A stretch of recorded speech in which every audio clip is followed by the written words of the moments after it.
Bismillahirrahmanirrahim. Assalamualaikum warahmatullahi taala wabarakatuh.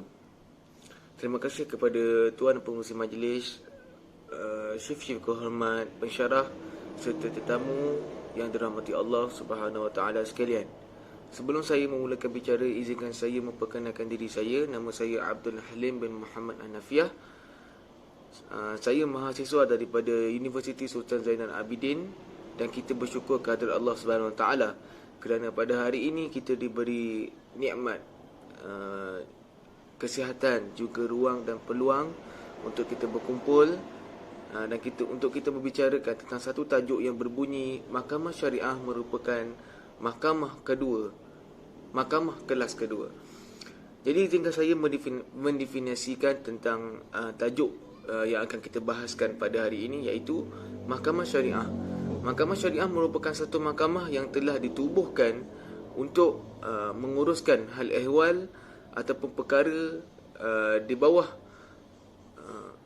hal ehwal orang Islam, seperti perkahwinan dan sebagainya. Mahkamah Syariah merupakan mahkamah kelas kedua. Mahkamah kelas kedua di sini bermaksud mahkamah yang tarafnya lebih rendah ataupun lebih tinggi daripada satu lagi mahkamah, iaitu mahkamah sivil. Jadi kenapa tajuk ini dipilih pada hari ini untuk kita bahaskan pada hari ini? Kerana satu kes telah berlaku di Terengganu, di mana Mahkamah Tinggi Syariah Terengganu telah menjatuhkan satu hukuman sebat ke atas dua wanita yang telah melakukan kesalahan jenayah musahakah ataupun lesbian.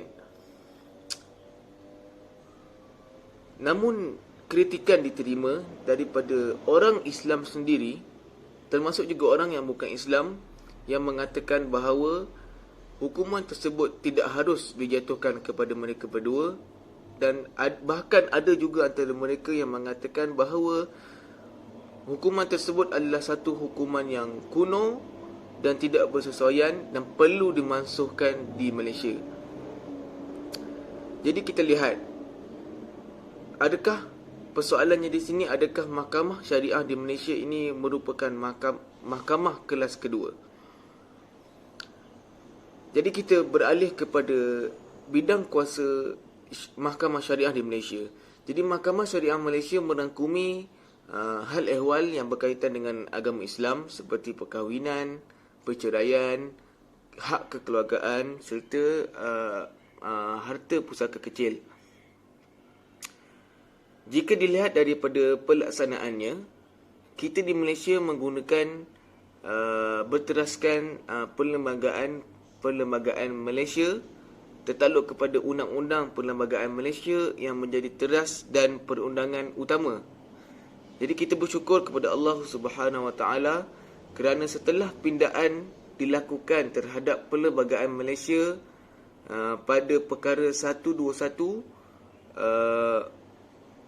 dengan menambah fasal kurungan 1A, iaitu perkara-perkara di bawah bidang kuasa syariah tidak boleh menerima campur tangan daripada keputusan mahkamah sivil. Tidak boleh menerima sebarang tentangan ataupun keputusan daripada mahkamah sivil.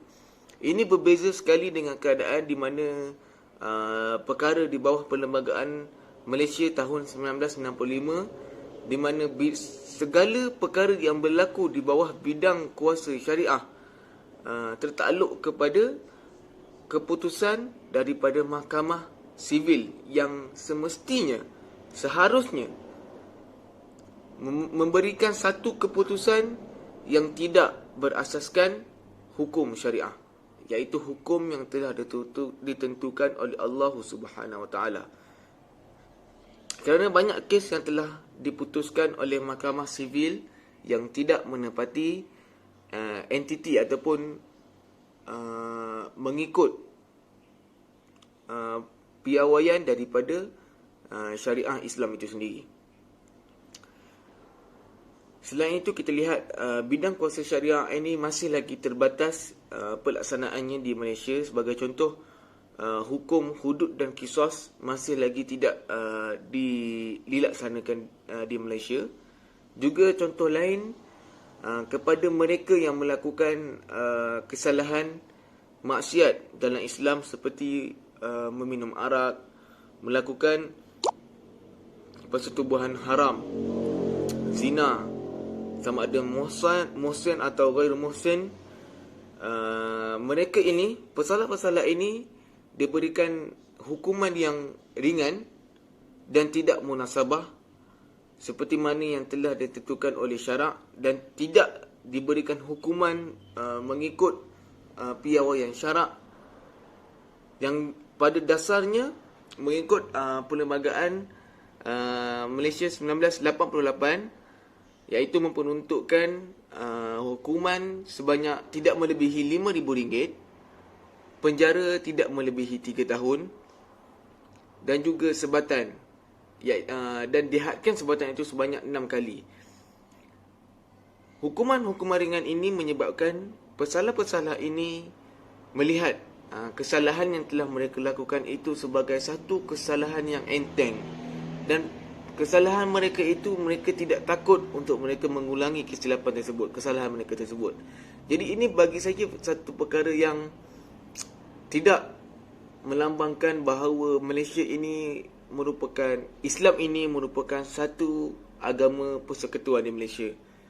Seharusnya mereka ini diberikan hukuman yang lebih berat agar mereka mengambil iktibar serta pengajaran supaya mereka tidak melakukan kesalahan tersebut pada masa yang akan datang. Jadi jika kita lihat mengapa kita katakan bahawa mahkamah syariah di Malaysia ini merupakan mahkamah kelas kedua, kerana perundangan syariah ini hanya dibuat oleh negeri masing-masing.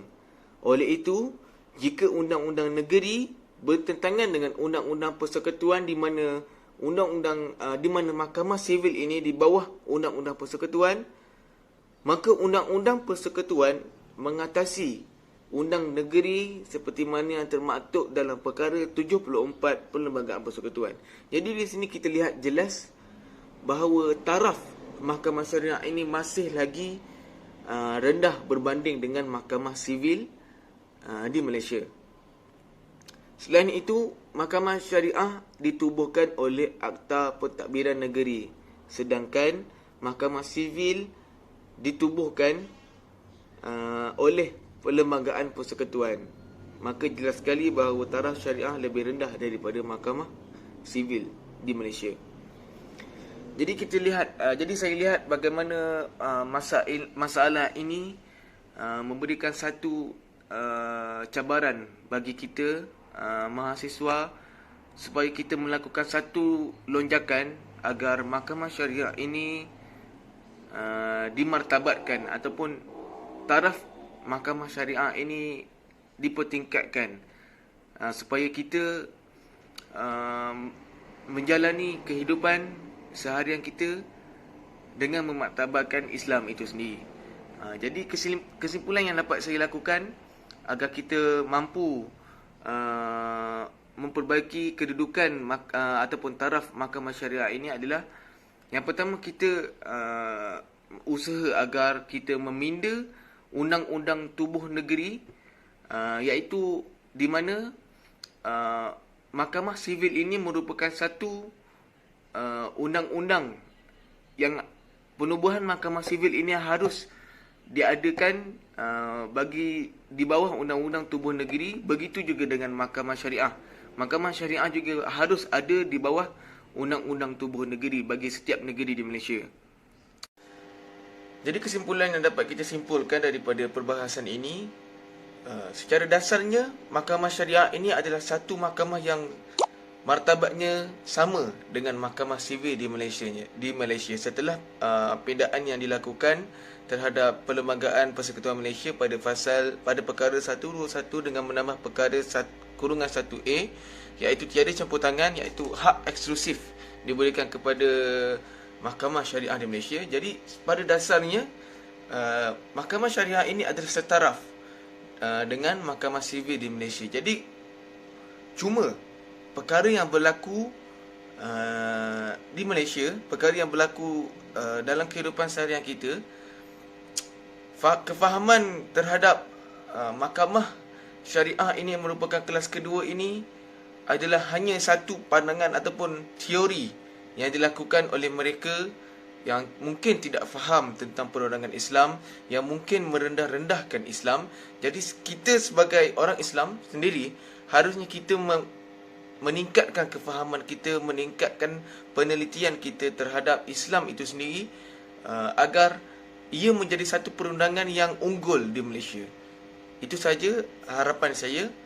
Semoga kita menjadi umat ataupun menjadi individu yang menyokong tentang perundangan Malaysia, yang mengetahui susur jalur perundangan Malaysia, perundangan Islam, agar perundangan Islam di Malaysia dapat dimartabatkan serta dipandang tinggi oleh masyarakat yang bukan Islam di Malaysia. Jadi itu saja daripada saya. Sekian, wabillahi taufiq wal hidayah. Wassalamualaikum warahmatullahi taala wabarakatuh.